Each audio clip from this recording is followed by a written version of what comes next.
Hi, welcome to Chad's Silversmithing. Before we get too far into the video, if you wouldn't mind hitting the like button, that really helps to get my channel promoted, and I do appreciate that a lot. So thanks for that in advance. I also appreciate comments, so if you have something to ask or you want to suggest some constructive criticism or maybe ideas for videos, all of those things are great. It's always nice when I hear from people as well who've gotten something out of the videos. It's nice to know that I'm helping some people, so thanks for that. One of the things people have talked to me about on my channel is that I use a lot of unconventional tools and items, and that's nice because they don't have a huge budget. And just like I was a school teacher, so I didn't have a huge income, and oftentimes I had to improvise when I couldn't afford the most expensive tools. And so I picked out 10 things that I use frequently in my silversmithing, some of which are consumable kinds of things, and some of which are tools that are not generally silversmithing tools. So we'll talk a little bit about those and what I use them for. Before we do that, I wanted to thank some people. First, my patrons, who are my core group of supporters over on Patreon. Oh, and I have a new patron, Stephanie C. Thank you for signing up. I really appreciate your support, and I hope that you enjoy the experience over there. Thanks for signing up. Thank you for being who you are. You are a great group of people. I really enjoy interacting with you and learning from you, and I hope you're getting some stuff from me as well. It's a great community over there, and I really think that you deserve some applause for creating it that way, because it was mostly you guys, not me, so thanks for that. I do appreciate your financial support as well. That is important for keeping me doing this, so thanks. My YouTube subscribers is the other group, and we just passed 16,600, I think, which is awesome. An additional thing that I haven't been able to tell you up until this point is I now have gotten 1 million views, which is just bizarre to me to think about. So thank you for that. Thank you for subscribing if you have. I also really appreciate all of the kind comments, like I said, as well as the contributions like the Buy Me a Coffees and the Super Thanks. Those things really help out a lot with the cost of materials these days. So thank you for that. All right, well, let's talk about some of these things. So here's a couple of my design idea books. If you're interested, they're available in the merch store. This one I just got. This is the one that has the American wire gauge to inches to millimeters on the back. So a lot of people overseas, I think, would find this one useful since they don't generally use wire gauges like we do. The one I'm using right now is got the conversion chart for fractions of an inch to decimals to millimeters, which I find very handy. And those are available in my merch store if you're interested. One of the things that has helped me in recent years is documenting everything, because then I have a record of what I did, and I can go back and check it out if I ever want to recreate something or tell somebody how I did it or whatever. So I've made so many things in the past 3 years, it's kind of nice to have a record because I can't remember everything anymore. All right, so here's some things that I want to talk about that I have around the house that I use all the time that are cheap and easy to get. The first one I wanted to talk about is toothpicks. So just simple round wooden toothpicks are one of the handiest things that I've found for cleaning up pieces of jewelry after you've polished them. Here's a good example. After you polish, there's generally a lot of polishing compound jammed up into the nooks and crannies of your piece, and using a toothpick sometimes is a good way to dislodge that. It won't scratch your metal, and you can put a little force on it to pop things loose. Polishing compound has a lot of wax in it, and that solidifies and packs up inside of little nooks and crannies, and so this allows me to get them out of there. Mixing glue, a few other things you can find that these are useful for, but they're cheap and they really help out a lot with cleaning stuff up. So that's the primary use I find. Okay, this is a kind of a silly one, but I use masking tape an awful lot when I'm doing metal smithing, and there's a couple of specific situations that I use it for. Well, actually 3 that I can think of off the top of my head. One of them is when I am going to do some sawing of some sheet metal, especially if I have 2 pieces of sheet that I want to make the same. I will lay them on top of each other and tape them together. I know a lot of people glue them, but this works pretty well for me. Tape them together pretty thoroughly, sketch out my design on the tape, and then drill a hole in it and saw through it. And that works out pretty well for me. I know a lot of people say it gums up their saws when they do that, but I haven't found that to be a real problem. Again though, I'm not an expert at sawing, so there may be some truth to that, but I find in most situations it works pretty well. So, second situation, when I'm trying to get some wires to line up nicely, for whatever reason, a lot of times when I was getting ready to do some weaving, where I'm going to clamp them into a clamp, if I want them to lay right next to each other, if I put the tape on the table with two sides stuck down like that, I can't move too much. And then I can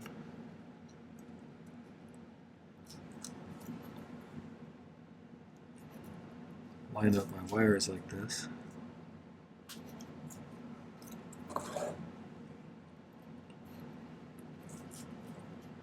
If you've seen my weaving video, you probably watched me do this, but just to get them held in place there, then you can fold that over. And now that they're kind of right next to each other, it's easier to clamp them like that for when I start weaving. And there's a few other situations that I can think of when I needed to tape them together.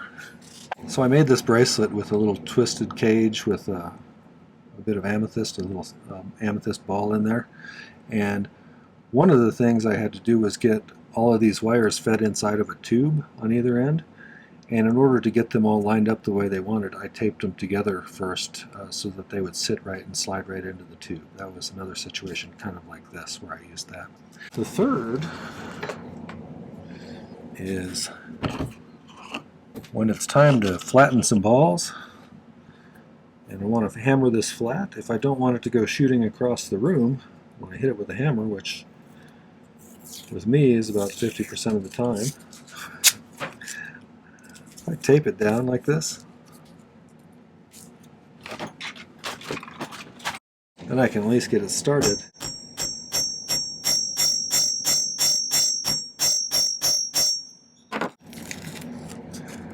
And it's less likely to go flying across the room. I don't remember where I learned that tip or if I just figured that out. I think somebody told me about that a long time ago, but that's a useful way to keep balls that you're pounding flat in place. So that's a handy trick with tape.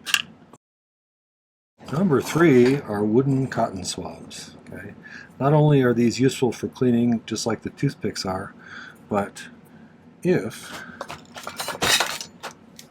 you cut these off, it works much better with wooden sticks than with the kind of cardboard ones. You can chuck these right into a rotary tool or your Dremel or whatever and use them as little polishing bits if you put a little polishing compound on them. So they'll chuck right in there if you have the right collet in there. And I find that super handy, especially when I run out of factory-made bits. These are cheap, they don't last very long when you do that, but it does allow you to get into some nooks and crannies that you can't normally get into, so I find that to be pretty useful. This one seems pretty basic, but I have a lot of people ask me about this. And when I'm setting a closed back bezel, a lot of times you need something to back the stone to give it a little cushion, as well as to lift it up to the correct height that you need. Different people use different substances. I was talking with a gentleman the other day in the comments who uses leather. I've heard of people using plastic items, which I don't really think is good because it doesn't compress very much. Sawdust is a standard. I use these little compressed cardboard pieces, which I generally get off of the backs of legal pads. But this kind of material is used in a lot of things. I certainly wouldn't recommend that you get into your coworker's desk after hours and cut off all of the backs of their legal pads, because that wouldn't be very nice, would it now? But it's cheap and it's a good backing. It holds together for a long time, and I find it incredibly useful. And this is kind of general knowledge probably, but there is an occasion where you have to glue something in, and I use epoxy generally when I'm doing that.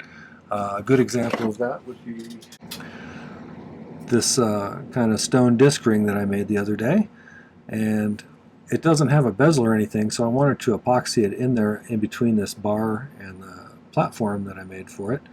And I didn't want to have a lot of sloppy mess on the outside, and of course when you put some epoxy on the bottom of a stone, slide it in, it's going to ooze some around the outside.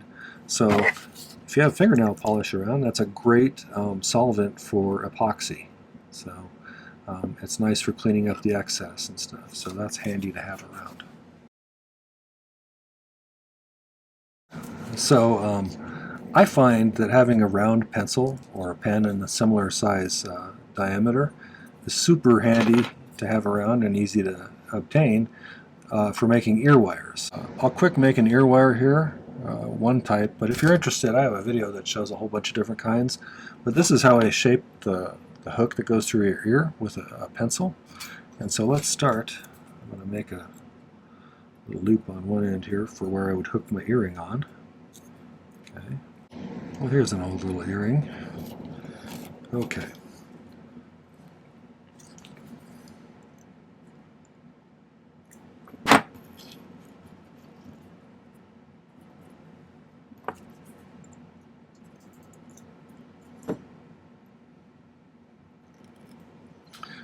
Once I have this part hooked on to my earring,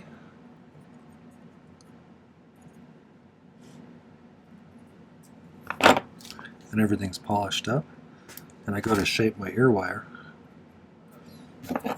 this is where the pencil comes in, because it's a nice size for ear wires. So if I just wrap it around this like that, it makes a nice French wire, and then just cut it off where I want it, bend it slightly at the end, and then we got a nice ear wire. So having a round pencil around is super handy for that. I used to have one that said Klingon Warrior Academy on it that we got from the Star Trek experience in Las Vegas, and I think that one finally wore out. So now my earrings are dishonorable. Those are mostly around the house kinds of things. Some unconventional tools.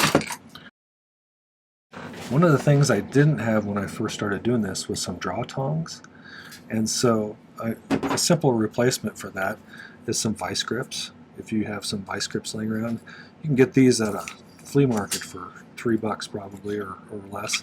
Even new, they're cheap, and it allows you to adjust how tight they are. And so if you're pulling stuff through a draw plate but you don't have a draw tongs, this will work pretty well as long as you get it clamped in there tightly. So I use that for that. The other thing is, if you want to twist a small piece of wire that you're not going to do in your drill, say just a piece of square wire you want to twist or something, if you clamp it to something and then put it in the vice grips, you can just twist it like that, instead of bothering to chuck it into your drill just for a 6-inch piece or whatever. It's kind of fun to hand twist something anyway, although it's hard on my wrists. I kind of like hand twisting things sometimes when I'm just doing a little bit, so they're useful for that.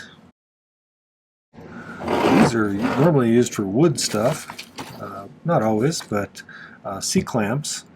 If you've seen me saw before, you've seen that I use one of these to hold my bench pin.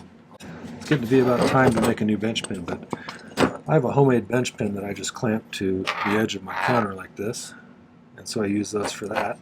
The other thing that I use them for is if I need to isolate a twist in some wire. Like say I want to have a long straight piece of square wire, but I want like a 2-inch long twist in the middle of it. If I clamp it off with 2 inches between each of these, I can just twist the thing like this, and it just isolates the twist in between the two things, and then the rest of it stays straight. So it's super handy for that kind of stuff. This one is super important to me. I don't have a rotary tool that is a professional rotary tool. I have a Dremel, and it's not super powerful, and it doesn't go slow when I want it to go slow.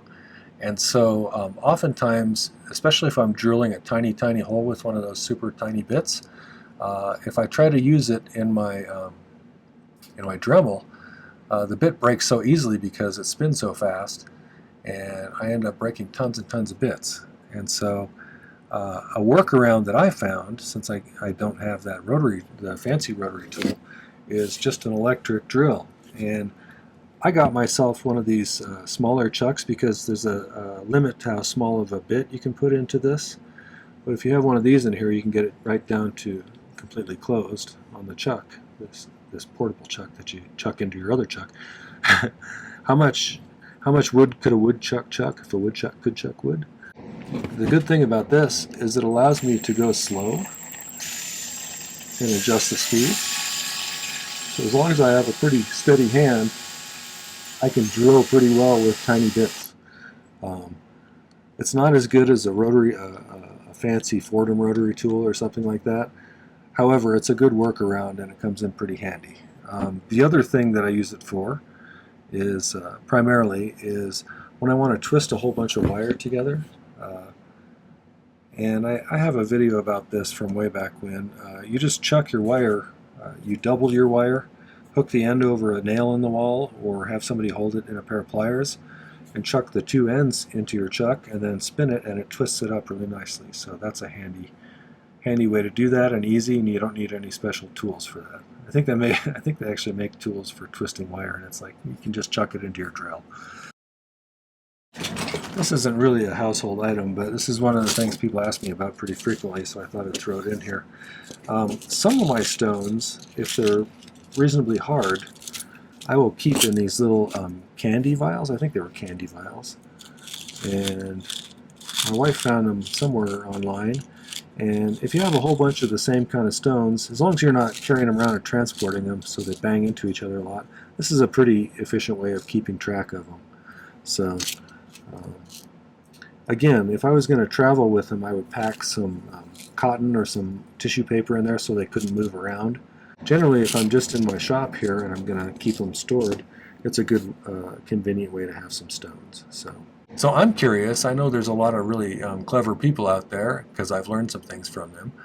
What have you found around the house that you find indispensable for your silversmithing or your metalsmithing? I'm curious what kind of improvisational tools you've come up with that really work well. So leave a comment in the comment section about that. I'm really interested to hear what you have to say.